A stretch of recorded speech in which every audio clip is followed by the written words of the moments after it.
कल्पना कीजिए, एक ऐसा राज्य जहां 15 साल तक सिर्फ एक ही नाम गूंजता रहा, ममता बनर्जी। जहां दीदी सिर्फ एक नेता नहीं बल्कि एक पहचान बन चुकी थी। लेकिन आज वही बंगाल एक ऐसा फैसला देता है जो सब कुछ बदल देता है। क्या सच में 15 साल का भरोसा एक दिन में टूट सकता है, या यह बदलाव धीरे धीरे अंदर ही अंदर पनप रहा था।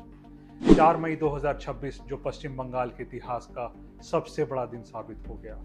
बंगाल की राजनीति में वो हो गया जिसकी कल्पना शायद ही किसी ने की होगी। आजादी के बाद पहली बार वहां कमल खिला।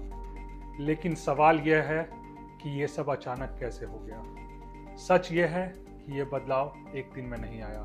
लोग चुप थे लेकिन अंदर से बदल रहे थे। भारतीय जनता पार्टी ने इस बार सिर्फ चुनाव नहीं लड़ा बल्कि हर गांव, हर मोहल्ले तक अपनी बात पहुंचाई। चलिए थोड़ा इतिहास में जाते हैं। एक वक्त था जब भारत की अर्थव्यवस्था का दिल बंगाल में धड़कता था। 1947 की आज़ादी के वक्त पश्चिम बंगाल भारत का सबसे अमीर और औद्योगिक राज्य था। बॉम्बे से भी ज़्यादा फैक्ट्रियां, देश का सबसे बड़ा जीडीपी शेयर और कला संस्कृति का गढ़। यही वो बंगाल है जिसने देश को पहले मेट्रो दी। कोलकाता पोर्ट दुनिया के लिए भारत का दरवाज़ा था, लेकिन आज वो दरवाज़ा जंग खा चुका था। फिर आया साल 1977, ज्योति बसु के नेतृत्व में लेफ्ट का शासन। शुरुआत अच्छी थी, गरीबों को जमीन मिली, लेकिन फिर शुरू हुआ यूनियनबाजी और हड़ताल।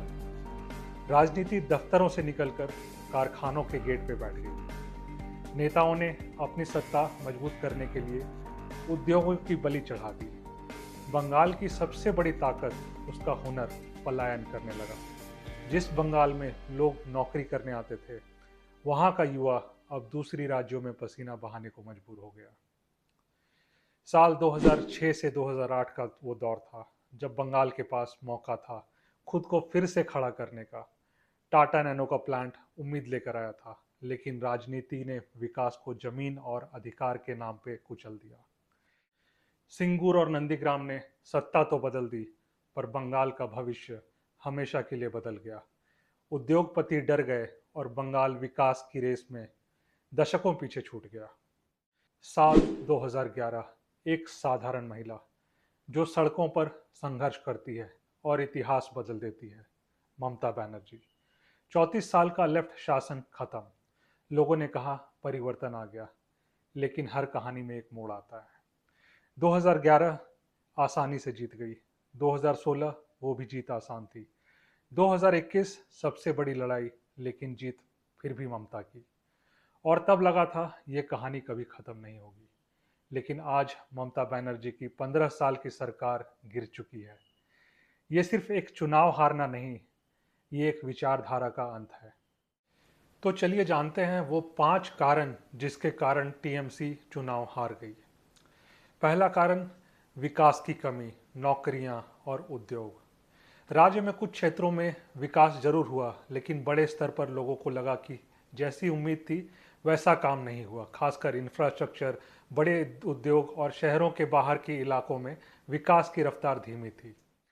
दूसरा कारण है भ्रष्टाचार।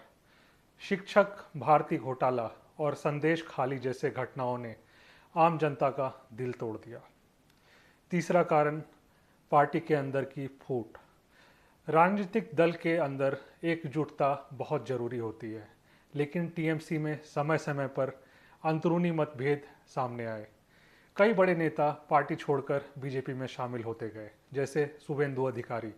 चौथा कारण, मजबूत ऑपोजिशन एंड ग्राउंड नेटवर्क। पिछले कुछ वर्षों में बीजेपी ने पश्चिम बंगाल में अपना संगठन काफ़ी मजबूत किया है।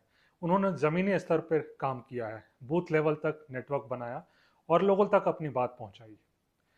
पांचवा कारण, वोटर डिलीशन एंड एसआईआर।